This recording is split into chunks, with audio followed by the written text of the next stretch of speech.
Celebrating 46 years on the air, award-winning Farmweek is a production of Mississippi State University Extension.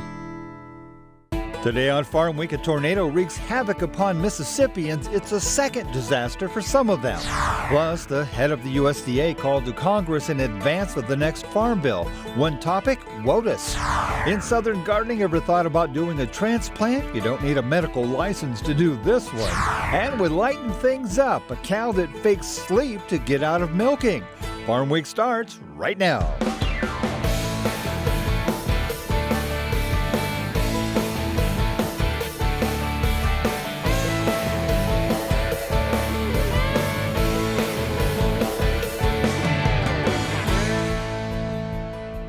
Hello everyone, I'm Zach Ashmore. And I'm Mike Russell. Great to have you with us again here on Farm Week. By now you've likely heard about the powerful tornadoes in Mississippi days ago, an EF4 twister that moved completely across the state, killing several, leaving behind a path of total devastation. There's more to the story though. Farm Week's Jonah Holland is here with that story. Jonah? Thanks, Mike. Residents and officials are still sorting through damage in Rolling Fork, Mississippi, a rural community hit very hard by last week's tornado. But there is more to the story than was released by most media outlets, national and local. Everywhere you looked the morning after the tornado, destruction. Homes and businesses reduced to rubble, much of the small town in the Mississippi Delta gone. At last count, nearly 24 people were killed. This was the second disaster in Rolling Fork, hit hard by a massive flood 3.5 years ago. And now, after this blow, they're picking up the pieces again. It was like no notice. We didn't know what was happening. Tracy Harden and her husband own Chuck's Dairy Bar in Rolling Fork, nearly wiped out by the flood. When the tornado touched down last week, everything they had was gone in what they say felt like seconds. Thank God we're alive, but also we're so devastated by the loss. Harden says the reason she and her staff are alive is because of a last-second decision from her husband moments before the tornado struck. And then all of a sudden the lights started flickering, and I don't know if it was me or somebody who said cooler, and my husband started just pushing us all in the cooler, and this little spot saved our life. Also hit 200 miles away, the town of Amory, Mississippi. There, not as much damage, but the storm was strong enough to kill a father and his young daughter, and damage a water treatment plant. It'll be some time before all the damage is determined. In the meantime, ag damage assessments will be made in a variety of counties along the path of the tornado. Mike? Thanks, Jonah. And by the way, we first met Tracy Harden in our Emmy-nominated series Voices from the Flood. We'll reach out to her as she and the rest of Rolling Fork recovers from the tornado. More fact-finding underway and prep for the next farm bill. Recently, head of the USDA, Tom Vilsack, testified before the Senate Ag Committee. Peter Tubbs has more. Secretary of Agriculture Tom Vilsack appeared before the Senate Agriculture Committee about a variety of issues, including the waters of the United States and safety net programs that support farmer profitability. As we look to the next farm bill, what assurances can you give us that USDA will act according to the intent of Congress when administrating farm safety net programs? When we talk about the 90% of the farms that didn't make money or the majority of their money came from off-farm income, we're talking about farms that sold less than $1 million. The farms you're talking about, the large commercial-sized farms, sold more than $1 million. I don't think it's an either-or circumstance, but if you're also genuinely concerned, as I am, about the erosion of rural America, you're going to want to keep people on the farm. No doubt. Okay, and if it's 100 acres or 1,000 acres, I want to keep people on the farm. Is it philosophically possible for you and or the administration to work with us to try to find some payment limitations so that we're helping the medium and small size farmers? The key here, I think, Senator, is to figure out ways in which we can help those small and mid-sized producers in a meaningful way. I think not only is it safety net, but it's also market development. I think we have to create more income opportunities for those producers.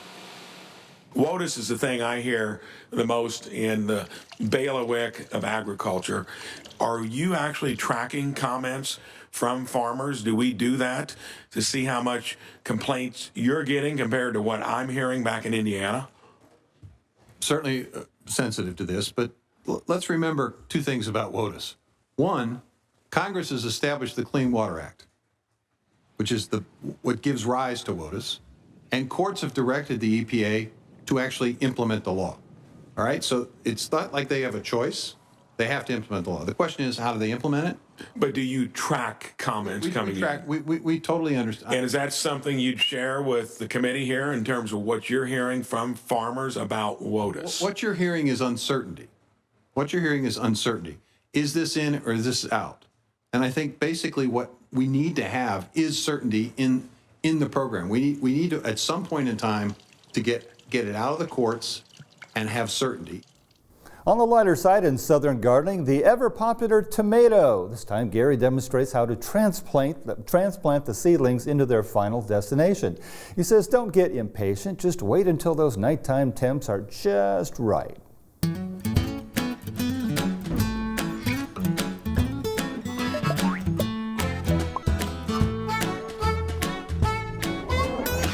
The month of April means it's time to transplant those tomato seedlings that we started and have grown over the last few weeks. Let me share some tips on when and how I do this. Most gardeners grow tomatoes in one of three ways: in ground, raised beds, or containers.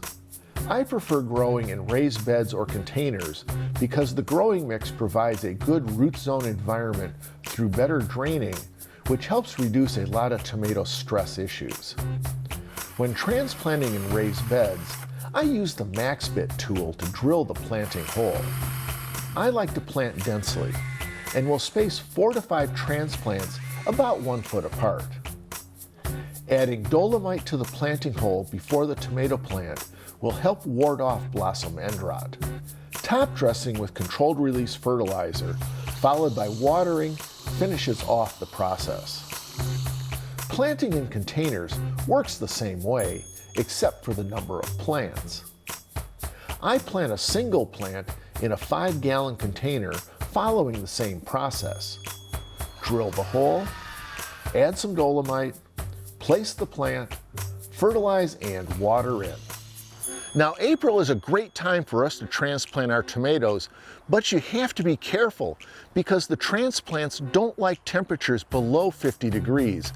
That's why it's important to know the last spring frost date for your area. You know, it's funny, I'm an ornamental hort guy, but I love to grow tomatoes.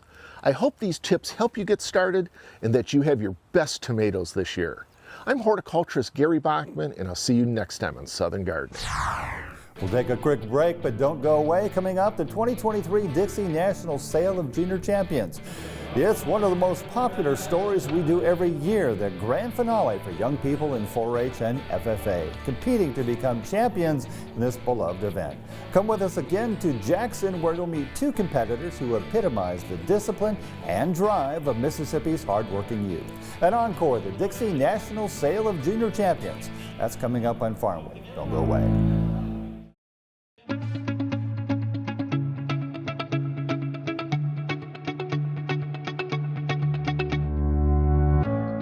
I believe in people and their hopes, their aspirations and their faith, and their right to make their own plans and arrive at their own decisions, and their ability and power to enlarge their lives and plan for the happiness of those they love.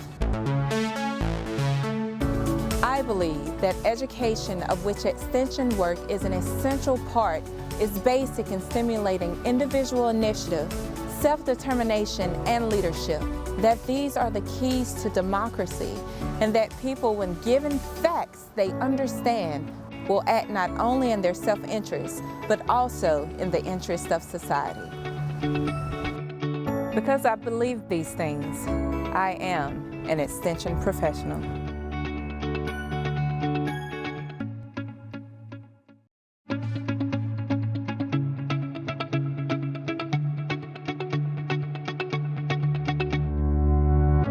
I believe in people and their hopes, their aspirations, and their faith. I believe in intellectual freedom to search for and present the truth without bias and with courteous tolerance toward the views of others. I believe that education is a lifelong process, and the greatest university is the home. That my success as a teacher is proportional to those qualities of mind and spirit that give me welcome entrance to the homes of the families I serve.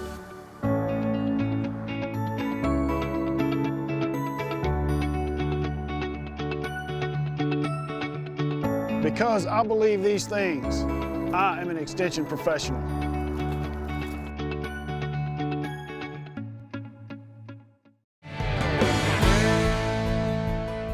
Time for the market report. Prices continuing to fall. That's right, Mike, at least for the commodities we follow. You know, not all of them trending down, but most of them, and we'll get into it. But first, the numbers. Still dropping, as we said. We'll show you last week's biggest gains and losses. And then in our row report, why are grains slipping in price? And finally, we look at a drastic rise of lean hog prices along with some USDA reports on livestock. So, once again, markets trending down, as we've said. Row crops mostly on the downswing, while livestock a mixed bag. Let's take a look. Last week's biggest loss, soybeans down nearly 48 cents. Soybean oil also down a little more than 4 cents. The reason appears to be despite dry conditions in Argentina, we still have plenty of beans. Last week's biggest gain, lean hogs up over 11.5 cents. That might not seem like much, but that's about a 14.5% increase from the previous week. This week in our row report, we look at grains, specifically soybeans, at the lowest price we've seen all year. So, why the price drop? Well, seems it's the same old supply and demand along with some speculation. We have plenty of beans for now while demand hasn't increased. According to market analyst Dan Huber, this has been a long time coming. Bean prices have been inflated for too long, he says, and this is the beginning of a correction. He also talks about how corn markets are looking as well. It's kind of a long time coming. You know, the bean market's held in for quite some time on the thoughts of how the problems are happening in Argentina.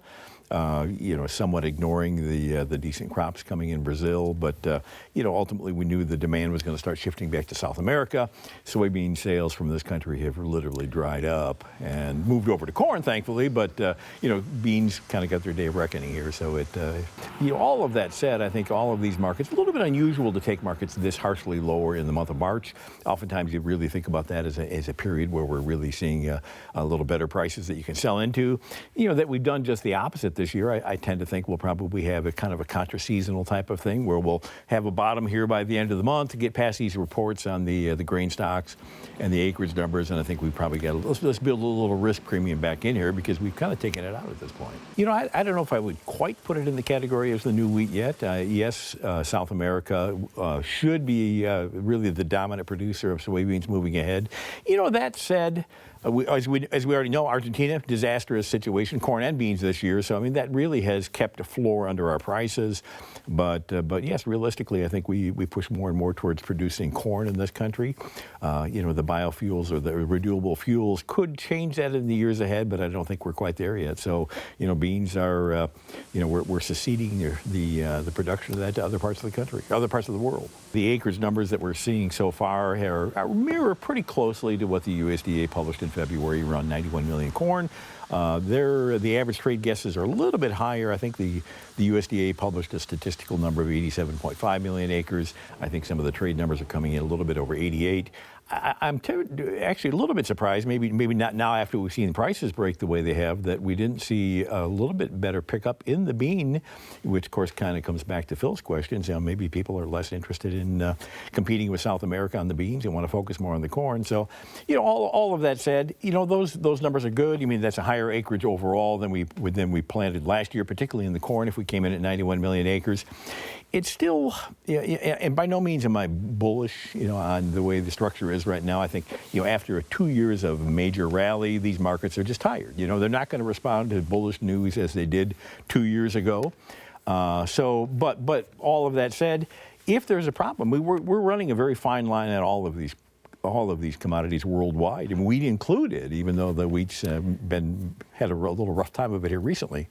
So, moving on to livestock, the big takeaway from last week, a significant rise in lean hog prices. So, what does that tell us? Well, over the past few weeks, we've been talking about a resurgence of African swine fever in China, and this price hike may very well confirm it. Unfortunately, it's an ongoing situation, so there's not much information we can find, but we'll keep an eye on it. Concerning livestock slaughter, the USDA released several reports last week letting us know how things look here in the U.S., and this is what they had to say. Livestock slaughter for February 2023 showed commercial red meat production 4.26 billion pounds, down 4% from February last year. Beef production totaled 2.09 billion pounds, down 7% from last year. Cattle slaughter also down 5%. Average live weight down 21 pounds. Pork production totaled 2.16 billion pounds, down 1% from last year. Hog slaughter slightly up, average live weight down 2 pounds. Lamb and mutton production at 10.1 million pounds, up 9% from last year. Sheep slaughter 8% up and average live weight up 1 pound. Poultry slaughter shows poultry certified wholesome, also known as ready to cook weight, totaled 4.05 billion pounds, up 2% from last year. The preliminary total live weight was 5.34 billion pounds, up 2% from last year as well. Young chickens slaughtered averaged 6.49 pounds per bird, up 1% from last year. Turkeys slaughtered averaged 32.8 pounds per bird, down 2% from last year. And that's it for a deeper look into the markets. Quite a bit of interesting things happening right now, planting either underway or about to start. We'll see what next week brings. Mike? Thanks, Zach. As promised, a repeat of our segment on the Dixie National Sale of Junior Champions. This was the 54th year this event has been held, the culminating event for youth in FFA and 4-H. And for Mississippi's Ag Commissioner, the chance to emphasize the importance of the Dixie National as a whole. Everyone knows that Mississippi's greatest problem is brain drain. Lot number 27, ladies and gentlemen, lot number 27, let's go. It's the loss of our young people to other states. I'm a bit 2 pound, 9, 3, 3, 4, 4, a bit 4, ahead again. And the legislature's been talking about this, and the governor's been talking about this. Yes! I think we all can agree, and I agree, that is Mississippi's greatest challenge. How do we keep our young people in this state as our future leaders? Going up! And I want to tell you this morning that this junior livestock program, don't worry about what you spend. The 4-H and FFA young people, sold the lamb $9,000. Our extension and our ag teachers develop young leaders for the future of Mississippi. And this Sale of Champions represents the answer to Mississippi's brain drain problem. And with those words at an early press conference, Mississippi's Ag Commissioner Andy Gibson kicked off the Dixie National Sale of Junior Champions, a beloved annual event showcasing the efforts of young people to raise, care for, and show their animals over the last 12 months. This year, nearly 1,300 kids exhibited nearly 2,200 head of livestock. When it was all said and done, 48 animals were sold for a record $456,285, bringing the 54-year total to just under $9 million. Scholarships were awarded too, bringing that total over 54 years to just over $1 million. All in all, the 2023 Sale of Junior Champions was a big success, the largest sale ever to support Mississippi youth. The long hours. I'd have to say the long hours, but they do pay off in the end. One of those young people is 17-year-old Calden Ratliff out of Stone High School in Wiggins, Mississippi. Headed for a career in meat sciences, he's been showing animals for the better part of the last decade and knows his typical day is all about work ethic. You start the morning out with 6 a.m., you have to go out to the barn, dump feed. That you have to wait for an hour, then pick it up at 7. But that evening, once you get home right off work, you think, oh man, all I want to do is lay down. But nope, you got to go right back out to the barn. Sundays and Wednesdays, typically we wash lamb legs and groom them and get them to be extra fluffed. And then closer to the show weekend, we'll wash them completely and shear them at home. So it's very difficult and strenuous on the family. So. A scholarship winner this year, Calden wants to own his own mobile meat processing unit someday, and he knows that what he's learned about work ethic and persistence from showing animals all these years will help chart that course. You have to be very disciplined because some days I don't want to go out there at all, I just want to lay down, but you have to make yourself go out there and continue to improve and work it because if you don't do these things, then something bad could happen. That's extra painful, but you do have to be very disciplined and have to have some dedication to it. You can't just start it and then drop out halfway through. It's a full commitment to the end of the season. Another young person showing up in a big way at this year's Dixie National was 19-year-old Colby Donahue. A graduate of Humphreys Academy in Belzona, Mississippi, Colby wants to be a nurse practitioner. She's been raising animals a long time, though, and had 2 hogs in this year's sale, earning a total of $16,000. Like Calden, working hard has become a way of life. I think that it has helped me grow as a person to become more of an outgoing person instead of one of the kids that just kind of sits in the corner. I've definitely become more, grown to have more of a work ethic than I would have. I mean, I've learned that if you don't work for it, you don't get it. Because working for it, I mean, in the show ring, if you don't work for it, you're going to be most likely put last. Because if your animal's not, if you can't put your animal or present your animal like it needs to be presented, then it's not going to be where you want it to be. Needless to say, all the kids that get involved in FFA and 4-H are shaped by the years of experience. In the long run, that brain drain that Commissioner Gibson speaks so often about is mitigated by the extraordinary life lessons these kids learn along the way. Well, I think that showing livestock has shaped me, my personality, because I mean, I'm not the little kid that goes and sits in the corner and doesn't talk to anybody. It's made me more outgoing and want to go meet new friends and want to go and do, instead of just kind of sitting in the corner doing my own thing. I'd say discipline, work ethic, how to impress people, such as employers. You can impress employers by being a part of this. You can meet new friends very easily. Public speaking would be a good one because you have to talk to new people, strangers, and you can't be nervous around them because you have to maintain your composure. Like a judge, you have to maintain composure and you can't freak out and stutter. After being involved in showing animals so long, there's no question these young people will take a lot of memories with them. After all the hours and planning and fun and even disappointments here and there, a decade of showing animals doesn't exactly fade into the sunset. One of my favorite memories is in Hattiesburg at the District Livestock Show. I got dragged about 50 yards across concrete by my cow. I had a blast, but my grandma come running out of the arena screaming at me to let go, but I knew if I let go, I'd spend an extra 3 hours there trying to catch it, and I was ready to go home. But it was definitely fun. I'm going to miss it, just being around everybody and having the relationships that I've made, even with all the little kids. I mean, all my little ones, they all know who they are, and they all come find me every show, no matter where we are, and give me the biggest hug, and we're all smiling, happy, and ready for the next show. It's definitely a great experience, and I recommend everyone to do it. Not because it may be fun to them, but because of what you may get out of it. Because it definitely does help in the long run. Especially if you start at such a young age, you will definitely learn a lot by the time you graduate. Bottom line, after more than half a century, it's pretty clear the Dixie National experience, and all the shows that lead up to it, is epic in more ways than one. Year after year, young people and all the adults and family members who support their efforts come together in the name of competition, sportsmanship, personal growth, and leadership. You don't accomplish all that without leaving some kind of legacy. Sold the steer $18,000. Give our bidders a round of applause. Thank you. We hope you enjoyed this Dixie National repeat. We're glad to bring it to you again so soon. Well, next week on Farm Week, no-till just keeps on moving up the road. 50 years ago, it was a lot less common to plow farmland before planting. Now, 2/3 of the country's farmers get a lot more value out of leaving cropland undisturbed before they put new crop in the ground. We'll head to Northwest Missouri and meet a farmer who's proved you really can teach an old dog new tricks. The thrill, chill, and goodwill of no-till. That's next time on Farm Week. Before we go, a funny story for you. Not everyone is a morning person. Just ask Doris, a dairy cow in England. We can all relate to her pretending to be sleeping to shirk duties. But Doris's owner knew the cow was faking it, as CNN's Jeannie Mose reports.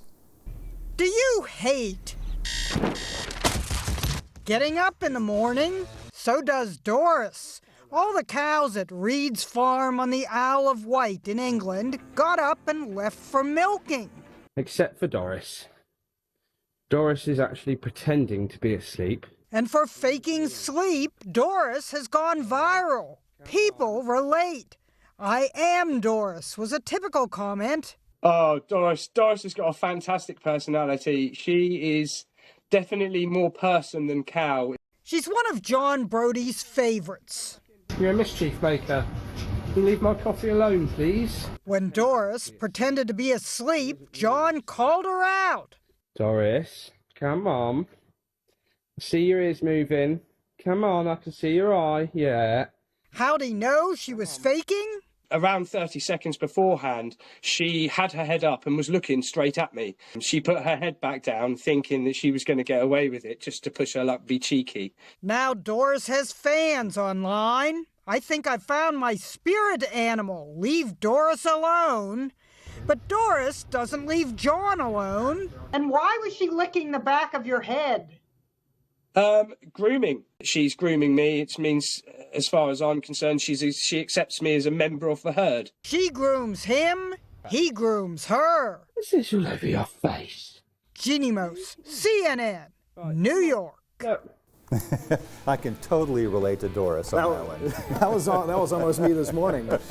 Remember, if you missed a story, look for past episodes of Farm Week on our website at farmweek.tv. And don't forget to follow us on Facebook, Twitter, and YouTube as well. See you next week. Thanks for watching.